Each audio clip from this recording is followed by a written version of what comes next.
Monsieur le Président, Monsieur le Premier ministre, Mesdames et Messieurs les ministres, Mesdames et Messieurs les présidents de groupe, mes chers collègues, enfin, nous pouvons avoir ce débat à l'Assemblée nationale. Je dis enfin parce que nous attendions tous l'arrivée d'un vaccin dont les résultats seraient jugés efficaces et fiables scientifiquement. C'est chose faite, ils sont là.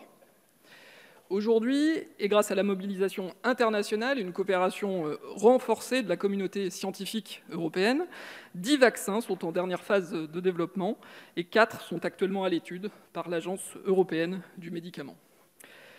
Cette coopération européenne mérite d'être soulignée, car c'est dans les crises que nous nous réinventons le mieux, que nous nous réformons le mieux. Cette pandémie a ainsi provoqué la mise en place des premiers fondements de l'Europe de la santé.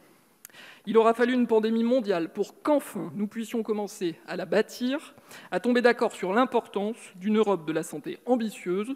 Sur ces sujets, la France a été moteur, fer de lance.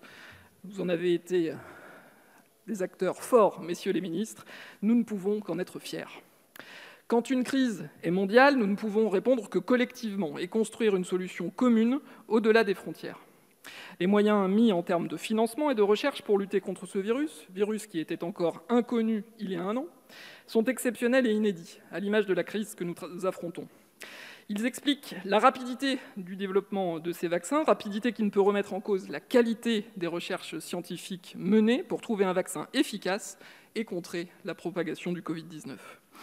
Depuis le début de cette crise, beaucoup de contre-vérités ont circulé sur les réseaux sociaux et parfois même ont été diffusées sur ces bancs. J'ai déjà eu l'occasion de le dire à plusieurs reprises, mais je tiens à le réaffirmer ici. Nous devons faire confiance à nos scientifiques, faire confiance à la science. Nous sommes le pays de Pasteur. À chaque nouveau vaccin, les mêmes craintes et doutes reviennent, mais les faits sont là. Les vaccins sauvent des vies, chaque jour. Quand nous avons voté sur ces bancs, en décembre 2017, le passage de 3 à 11 vaccins obligatoires pour les enfants, c'était pour sauver des vies. Ne l'oublions pas. Douter sur le bien fondé de l'existence des vaccins, ce n'est pas poser le doute au bon endroit. La vaccination sauve des millions de vies dans le monde. La variole a pu être éradiquée grâce aux vaccins. Tétanos, fièvre jaune, coqueluche, rougeole, oreillons sont autant de maladies graves, dont le seul nom effraie, que nous parvenons aujourd'hui à maîtriser grâce aux vaccins. Les vaccins sauvent des vies, les fake news, les bobards tuent. Il est légitime de nous interroger sur plusieurs aspects des vaccins développés, mais il s'agit de douter là où il faut. Nous interroger sur la fabrication des vaccins, leur conservation, leurs effets secondaires, la durée de l'immunité, sur la manière dont ils seront acheminés, les étapes de leur déploiement. Autant de questions auxquelles la stratégie vaccinale du gouvernement doit répondre, auxquelles nous devrons répondre. Car pour que la vaccination fonctionne, il faut que les Français aient confiance en celle-ci. C'est essentiel pour sauver des vies. Il faut que les professionnels de santé puissent disposer de toutes les informations relatives à ces vaccins pour rassurer leurs patients. Nous le savons, les Français écoutent leurs médecins, ils ont confiance en leurs médecins, en leurs soignants. Si l'immunité collective, indispensable pour enfin venir à bout de cette épidémie, passe par la vaccination, j'en suis certain, elle ne doit pas pour autant se faire au détriment de la sécurité sanitaire, et la transparence doit être le maître mot de notre stratégie vaccinale. Une stratégie vaccinale en plusieurs étapes et qui, comme nous l'avons fait depuis le début de la crise, devra en appeler à la responsabilité de chacun. Le président de la République l'a ainsi annoncé aux Français le 24 novembre dernier, la vaccination ne sera pas obligatoire, chacun sera libre de se faire vacciner ou non. 200 millions de doses ont ainsi déjà été commandées par notre pays afin d'être en capacité de répondre aux besoins de chaque Français.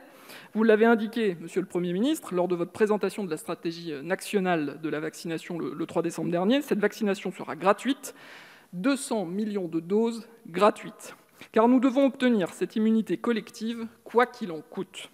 Elle est indispensable pour qu'enfin nous puissions reprendre une vie normale, pour qu'enfin nous puissions serrer à nouveau nos proches contre nous.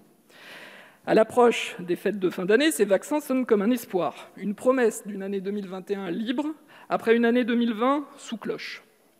D'ici là, nous devons encore tenir ensemble les gestes barrières et les restrictions sanitaires. Canada, Royaume-Uni ou encore États-Unis, les premières campagnes de vaccination sont donc lancées. Nous nous apprêtons à notre tour à démarrer la nôtre. Pour qu'elle fonctionne et que notre immunité collective prenne, notre campagne vaccinale doit être irréprochable. Fiabilité, sécurité, transparence, confiance et responsabilité doivent être notre boussole ces prochains mois. Je sais, le groupe La République En Marche sait que le Gouvernement sera au rendez-vous. Je vous remercie. Merci.